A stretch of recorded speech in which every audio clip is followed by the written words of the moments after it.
बच्चों, आज की जो ये वर्कशीट है, ये वर्कशीट नंबर 33 है और हम लोगों ने लास्ट जो वर्कशीट करी थी, आई थिंक वर्कशीट नंबर 32 ही करी थी, उसी को कंटिन्यू करेंगे।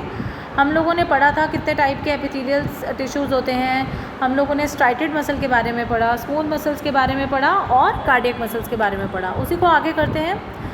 तो इस ब्लड ऑल्सो और टाइप ऑफ टिश्यू, इसमें हम कनेक्टिव टिश्यू और नर्वस टिश्यू के बारे में पढ़ेंगे। तो क्या ब्लड भी एक टिश्यू है? Those tissues whose cells are loosely spaced and are embedded in the intercellular matrix are known as connective tissue. Connective tissue क्या होता है?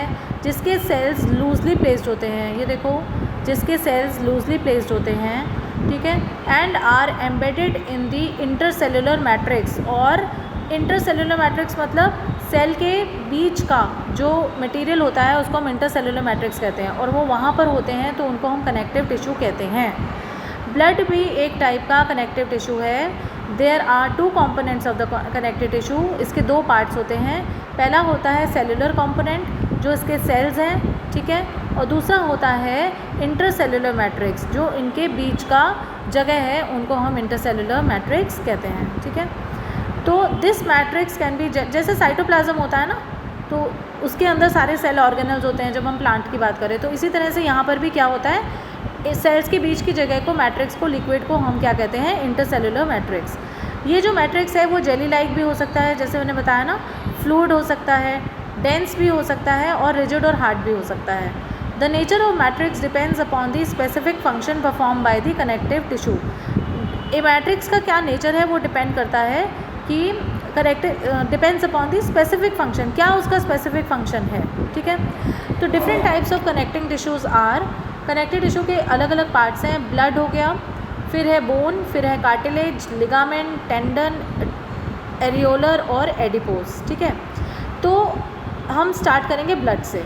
ब्लड जो है that has a liquid matrix known as plasma. Blood का तुम्हें मालूम है liquid जो मटेरियल है उसको हम प्लाज्मा कहते हैं। प्लाज्मा एक पेलिश येलो फ्लूइड होता है जिसमें 3 डिफरेंट टाइप्स ऑफ सेल्स होते हैं। पहला होता है आरबीसी, फिर होता है डब्ल्यूबीसी और फिर होते हैं प्लेटलेट्स, ठीक है। They are freely suspended into it. आप देख रहे हो कि इसमें आरबीसी, डब्ल्यूबीसी और प्लेटलेट्स तीनों हैं, ठीक है। It flows and transports gases like oxygen, carbon dioxide, digested food, hormones, excretory substances etcetera from one part of the body to another. तो प्लाज्मा का क्या काम है, ये ट्रांसपोर्ट करता है गैसेस को, डाइजेस्टिव फूड को, एक्सक्रीटरी सब्सटेंसेस को, जो वेस्ट मटेरियल्स हैं उनको, हॉर्मोन्स को जो हमारी बॉडी को रेगुलेट करते हैं, जो पिट्यूटरी से निकलते हैं एक बॉडी से अनदर, ठीक है। अब ये है कि how do we respond immediately to any stimuli. अगर आपको मैं एकदम चुंडी मारूँ, एकदम पिंच करूँ, तो आप एकदम से कैसे रिएक्ट करोगे, तो वो किसकी वजह से होता है वो हम पढ़ेंगे। We know that response to stimuli is the characteristic feature of all organisms. अगर आपने पढ़ा हो लिविंग एंड नॉन लिविंग में डिफरेंस, तो आपको पता होगा कि रिस्पॉन्स टू स्टिमुलाई क्या होता है। कि जैसे मैंने आपको एक बार माचिस की तीली लगा दी, तो आप कैसे, मैंने स्टिमुलस दिया और तुमने रिस्पॉन्स दिया, ठीक है। तो ये हो गया response to stimuli. All cells possess the ability to respond according to the stimuli. सभी सेल्स भी क्या करते हैं, ऐसे ही स्टिमुलाई को रिस्पॉन्ड करते हैं। These stimuli are very rapidly transmitted from one part of the body to the another by the specialized tissue known as nervous tissue। और जो ये stimuli प्रोड्यूस करता है, ट्रांसफ़र करता है, वो कौन है, नर्वस टिश्यू, ठीक है जी। तो नर्वस टिश्यू के बारे में पढ़ेंगे। द ब्रेन, ये रहा नर्वस टिश्यू, यहाँ पर ये नर्वस टिश्यू का डायग्राम है। The brain, spinal cord and nerves are all compose of this nervous tissue, ठीक है। Hence it forms a nervous system. The functional unit of nervous tissue is neuron. इसका जो functional unit है वो क्या है, न्यूरॉन। जैसे कि बिल्डिंग का एक फंक्शनल यूनिट क्या होता है, ईंट, इसी तरह से हमारी बॉडी का जो ब्रेन का जो है फंक्शनल यूनिट, उसको हम न्यूरॉन कहते हैं, ठीक है। न्यूरॉन का स्ट्रक्चर पढ़ेंगे। 3 पार्ट्स होते हैं न्यूरॉन के। पहला होता है डेंड्राइट। क्या होता है, डेंड्राइट। ये देखिए यहाँ पे ये डेंड्राइट बना हुआ है, ठीक है। ये हमारे हो गए डेंड्राइट। दूसरा जो है हमारा एक्सॉन एंड नर्व एंडिंग्स। ये देखिए एक्सॉन है, ये लंबा वाला सारा, ये एक्सॉन है, और उसके बाद ये क्या है, हमारी नर्व एंडिंग्स। तो 3 पार्ट्स हो गए इसका, डेंड्राइट्स पहला, दूसरा एक्सॉन और तीसरा एंडिंग्स जो है इसकी, नर्व एंडिंग्स, ठीक है। तो nucleus, cytoplasm and other organelles are present in the cell body of the neuron. जो न्यूक्लियस प्रेजेंट होता है, ठीक है, साइटोप्लाज्म होता है, और दूसरे सेल ऑर्गेनल्स वो कहाँ प्रेजेंट होते हैं, cell body of the neuron. ये रही आपकी सेल बॉडी, ये तो यहाँ पे प्रेजेंट होते हैं। आप देख लो यहाँ पे न्यूक्लियस भी है, ठीक है, और क्या है, सेल, जो भी सेल ऑर्गेनल्स हैं, डेंड्राइट्स हैं, वो सारे फर्स्ट पार्ट में हैं। Usually each neuron has a single long structure called the axon. ये जो लंबा वाला स्ट्रक्चर है इसको हम एक्सॉन कहते हैं। And many short branch parts called the dendrites arise from the cell body. और यहीं से देखो यहाँ पे डेंड्राइट्स निकल रहे हैं, ये रहे, ठीक है, ओके। उसके बाद है many nerve fibres bound together by connective tissue and makeup a nerve fibre और नर्व। और नर्व फाइबर क्या होता है, ये देखिए, नर्व फाइबर या नर्व एंडिंग जो होती है वो क्या करती हैं, इस मैसेज अभी बताती हूँ मैं आपको, एक्सप्लेन करती हूँ कि इनका क्या काम है। Function of neuron, the electrical signal transmitted through nerve fibre is called nerve impulse. जो इलेक्ट्रिकल सिग्नल नर्व फाइबर से आता है, ठीक है, इस नर्व फाइबर से जो इलेक्ट्रिकल सिग्नल आता है उसको हम क्या कहते हैं, नर्व इम्पल्स। क्या कहते हैं, नर्व इम्पल्स। दूसरा है dendrites of one neuron remain in contact with the nerve endings of the other neurons.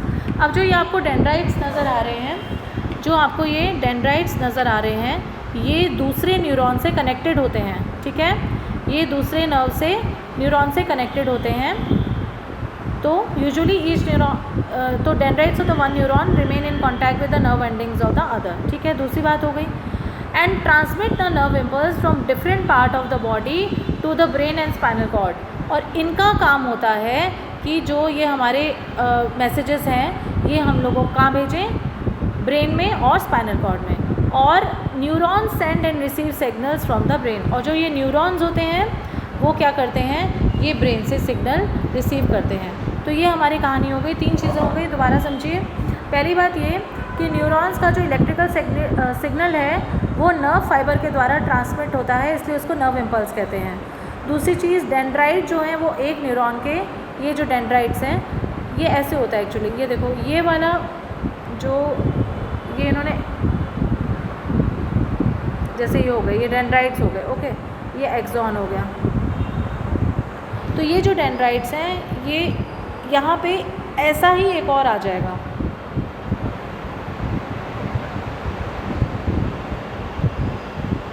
ऐसे ये अटैच होते हैं, मतलब एक सेल से दूसरे सेल में ये अटैच होते हैं। तो एक का एंड और दूसरे की बिगिनिंग होती है, ठीक है, आप समझ आ गया होगा कि एक दूसरे से अटैच होते हैं। कि dendrites of one neuron remain in contact with the nerve ending of the other neuron, और इसी से इम्पल्स जो है वो पास होता है, ठीक है।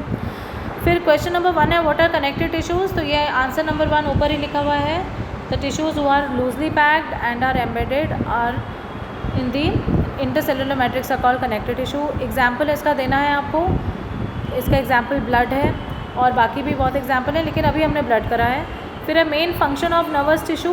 तो नर्वस टिश्यू का मेन फंक्शन क्या होता है, स्टिमुलस को एक पार्ट ऑफ बॉडी से दूसरे पार्ट ऑफ बॉडी में भेजना। तो आंसर नंबर 2 हो गया। क्वेश्चन नंबर 3 है draw well label diagram of neuron. तो ये न्यूरॉन का वेल लेबल डायग्राम है, ये आप ड्रॉ करेंगे आंसर नंबर 3 में, ठीक है। और 4th क्वेश्चन है name A connective tissue which has liquid matrix and also right its function. तो हमारा कौन सा ऐसा कनेक्टिव टिश्यू है जिसमें कि लिक्विड मैट्रिक्स है, तो आप ब्लड भी लिख सकते हैं, ठीक है, क्योंकि लिक्विड मैट्रिक्स है इसके अंदर। और लिक्विड मैट्रिक्स कौन सा है, जिसको क्या कहते हैं, प्लाज्मा। लिक्विड मैट्रिक्स को क्या कहते हैं, प्लाज्मा। तो इसका आंसर नंबर 4 आ जाएगा, ब्लड।